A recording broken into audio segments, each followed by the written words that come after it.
हरिओम। आप सभी को गुरु पूर्णिमा की ढेर सारी शुभकामनाएं।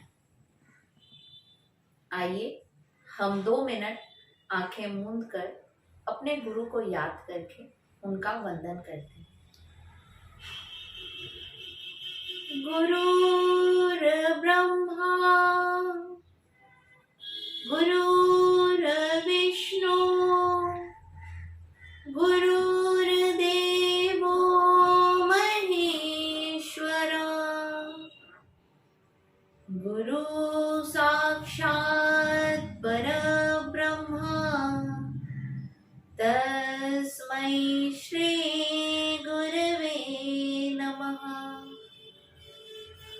अखण्डमण्डलाकारं व्याप्तं येन चराचरं तत्पदं दर्शितं येन तस्मै श्री गुरवे नमः। ध्यानमूलं गुरुर्मूर्ति पूजामूलं गुरुपदम् मन्त्रमूलं गुरुर्वाक्यं मोक्षमूलं गुरुकृपा। ओम श्री सद्गुरु चरण कमलेभ्यो नमः। गुरु तत्व इतना व्यापक है कि इसके संबंध में कुछ भी बोल पाना असंभव सा प्रतीत होता है, क्योंकि गुरु वाणी का विषय है ही नहीं, ये अनुभव का विषय है, भाव का विषय है। इसे भाव जगत में जाके अनुभव किया जा सकता है। एकांत में बैठिए, आंखें बंद करिए, गुरु को याद करिए, उनकी कृपाओं को याद करिए और महसूस कीजिए।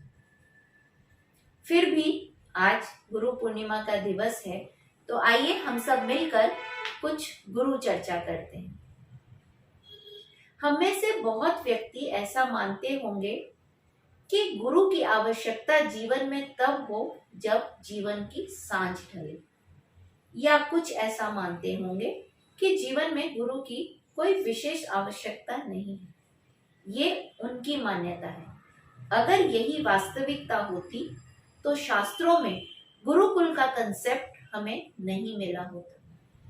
हाँ, ये और बात है कि आज कलयुग में, आज के दौर में गुरुकुल का कंसेप्ट बदल गया है, शिक्षा पद्धति बदल गई है। गुरु के संबंध में मैं जो भी बताने जा रही हूँ उसे कोई भी नकार नहीं सकेगा। एक बार आप सभी अपने जीवन पर दृष्टि डालिए, देखिए बचपन से अब तक का आपका समय। आप पाएंगे कि आपका संपूर्ण जीवन अब तक का किसी न किसी रूप में, किसी न किसी गुरु के सानिध्य में, संरक्षण में बीता होगा। हम आज जो भी हैं अपनी गुरु की शिक्षाओं के कारण। एक बार याद करिए अपना जन्म का दिन, जब हमारा जन्म होता है। कुछ भी तो नहीं जानते हम इस दुनिया के बारे में। अनजान सी एक दुनिया में हमारा जन्म हुआ। हम यहाँ किसी को नहीं पहचानते, हम बोल नहीं पाते। कितनी असहाय अवस्था रहती है उस समय। एक कोमल सा स्पर्श हमें छूता है और हम चुप हो जाते हैं रोते रोते। वो स्पर्श होता है माँ का। माँ हमें अपने कोमल हाथों में उठा के हमें ये एहसास दिलाती है कि वो है, हम असुरक्षित नहीं हैं इस अनजान सी दुनिया में। माँ हमारी पहली गुरु होती है, जो हमारा परिचय हमारे परिवार से कराती है, हमारे पिता से कराती है। धीरे धीरे हमारा संरक्षण करती है, पोषण करती है, अपने सीने से चिपका कर। जब हम थोड़े बड़े होते हैं तो हमें खाना सिखाती है, लिखना पढ़ना सिखाती है, अंगुली पकड़कर। याद कीजिए, क ख ग घ लिखना, ABCD लिखना, A फॉर एप्पल लिखना हमने माँ से ही सीखा। माँ तो के बारे में जो भी कहा जाए वो कम है, और इस वीडियो में तो वो कवर ही नहीं किया जा सकता। माँ के ऊपर हम एक विशेष वीडियो आने वाले दिनों में जरूर बताएंगे। आज हम गुरु चर्चा कर रहे हैं। तो जीवन में हमारी पहली गुरु हुई हमारी माँ। उसके बाद हमें शिक्षा के लिए स्कूलों में भेजा जाता है, जहाँ पर गुरु रूप में हमें बहुत सारे शिक्षक मिलते हैं जो हमें विभिन्न विषयों का ज्ञान देते हैं। उनकी द्वारा प्राप्त ज्ञान से हम प्रगति करके कॉलेजों में पहुंचते हैं, हायर एजुकेशन प्राप्त करते हैं। उनका योगदान भी जीवन में कम नहीं है, बहुत है। उसके बाद हम गृहस्थ जीवन में प्रवेश करते हैं, आजीविका के लिए बाहर जाते हैं। वहां पर हमें बॉस के रूप में, कलीग्स के रूप में, फ्रेंड्स के रूप में और तो और कंपटीटर्स के रूप में बहुत सारे गुरु मिलते हैं जो हमें हमेशा कुछ ना कुछ सिखाते रहते हैं। कंपटीटर्स को भी मैं गुरु कह रही हूँ, थोड़ा अजीब लग रहा होगा, लेकिन उनका योगदान भी हमारे जीवन में असीम रहता है, क्योंकि वो हमें वो शिक्षा देते हैं जो अब तक हमने किताबों से प्राप्त नहीं की होती। जीवन के कुछ कटु अनुभव हमारे जीवन में हमें योग्यता देते हैं उन परिस्थितियों से लड़ने की जो हमारे प्रतिकूल हो। इसलिए हमें ऐसे व्यक्तियों का भी हमेशा आभारी रहना चाहिए। इन्होंने प्रतिकूलता में भी हमें कुछ सिखाया, अपने प्रतिकूल व्यवहार से भी हमें कुछ देकर ही जाते हैं हमारी जीवन से। और तो और ये पूरी प्रकृति हमें हमेशा कुछ ना कुछ सिखा रही है। देखिए, पेड़ क्या सिखा रहे हैं? विनम्रता, झुकना। अगर हम विनम्र होते हैं, हमारा व्यवहार मधुर होता है। चींटी क्या सिखा रही है? चींटी हमें यही सिखा रही है कि निरंतर प्रयासरत रहो उस समय तक जब तक अपने लक्ष्य को प्राप्त नहीं कर लो।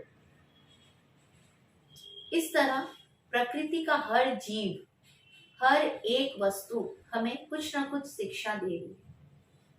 इन शिक्षाओं के द्वारा हम इन संसार के योग्य तो बन जाते हैं, लेकिन खूब पैसा, खूब नाम कमा लेने के बाद जब जीवन में हमें कुछ अभाव महसूस होता है, जीवन में किसी कमी का एहसास होता है, अपना जीवन अधूरा सा लगता है, अपूर्णता महसूस होती है, ऐसे समय में हमें सद्गुरु मिलते हैं।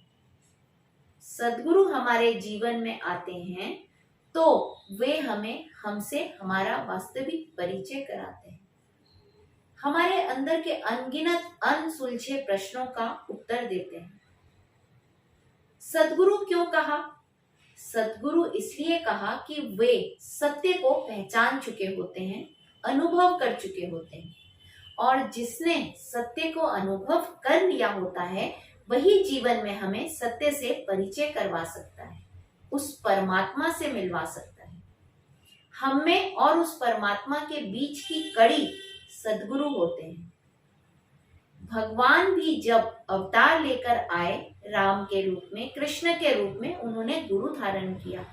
गुरु की महत्ता को बताने के लिए हमें गुरु की महत्ता समझाने के लिए उन्होंने भी गुरु धारण किया। हालांकि वे भगवान थे, प्रभु थे, अवतार लिया था, अंतर्यामी थे, फिर भी गुरुकुल में अपना बाल्यकाल बिताया, गुरु की शिक्षाओं से, गुरु से शिक्षा प्राप्त करी। गुरु की शिक्षा के लिए कुछ भी, गुरु के योगदान के लिए जीवन में कुछ भी कर पाना हमारे लिए असंभव है, क्योंकि उनका ऋण कभी नहीं चुकाया जा सकता। गुरु के आने से ऐसा नहीं है कि हमारे जीवन की सारी समस्याएं सुलझ जाती हैं, कोई प्रॉब्लम्स ही नहीं आती है, ऐसा नहीं होता। प्रॉब्लम्स आती हैं, लेकिन सद्गुरु हमें इस योग्य बना देते हैं कि हम उसका सामना बड़ी ही आसानी से कर पाते हैं। हमें उसे निपटना आ जाता है, हमारा जीवन आनंदित हो जाता है, अभाव खत्म हो जाता है, जीवन का जीवन सुखमय प्रतीत होता है, सारे तनाव मिट जाते हैं जीवन के। तभी तो कबीरदास जी ने भी लिखा है, सात समुद्र की मसी करूं, लेखनी करूं वन राय, धरती का कागज करूं, गुरु गुण लिखा न जाए। अर्थात अगर मैं सात समुद्र की स्याही बना लूं, पृथ्वी के समस्त पेड़ों की लेखनी कलम बना लूं, इस पूरी धरती को पृष्ठ कागज बना लूं, फिर भी गुण नहीं लिख पाऊंगा, क्योंकि अनगिनत है, अपरंपार है, उसे लिखना संभव ही नहीं है। तो ऐसी महिमा होती है गुरु की। इसे एक छोटी सी कहानी के माध्यम से समझते हैं। एक दिन एक संत बैठे थे, एक व्यक्ति जा रहा था, पास से गुजरा, उसने संत को सेब खाते देखा। उसने संत से पूछा कि गुरु कृपा क्या होती है। संत ने एक सेब उठाया और उसको दिया और कहा कि ये बताओ कि इस सेब में कितने बीज हैं। व्यक्ति ने सेब को काटा और उसमें देखा कि 3 बीज थे। उसने संत को बोला कि इसमें 3 बीज हैं। संत ने एक बीज उठाया और उस व्यक्ति के हाथ में थमाते हुए पूछा कि ये बताओ कि इसके अंदर क्या है। व्यक्ति ने थोड़ा विचार किया और उसके बाद कहा कि इस बीज में एक पेड़ है। संत ने फिर पूछा कि उस पेड़ में कितने सेब हैं, ये बताओ। तब उस व्यक्ति ने कहा कि उस पेड़ में अनगिनत सेब हैं। उस अनगिनत सेबों में फिर 3-3 बीज, हर एक बीज से फिर हर एक पेड़, और इस तरह ये एक अनवरत क्रम। इसी तरह जब हम गुरु को अपने जीवन में धारण करते हैं, उनके ऊपर समर्पित हो जाते हैं, पूर्ण श्रद्धा और विश्वास रखते हुए, उस वक्त उनकी अनगिनत अनवरत कृपाएं हम पर बरसती हैं, जिसे गिन पाना हमारे लिए कदापि संभव नहीं है।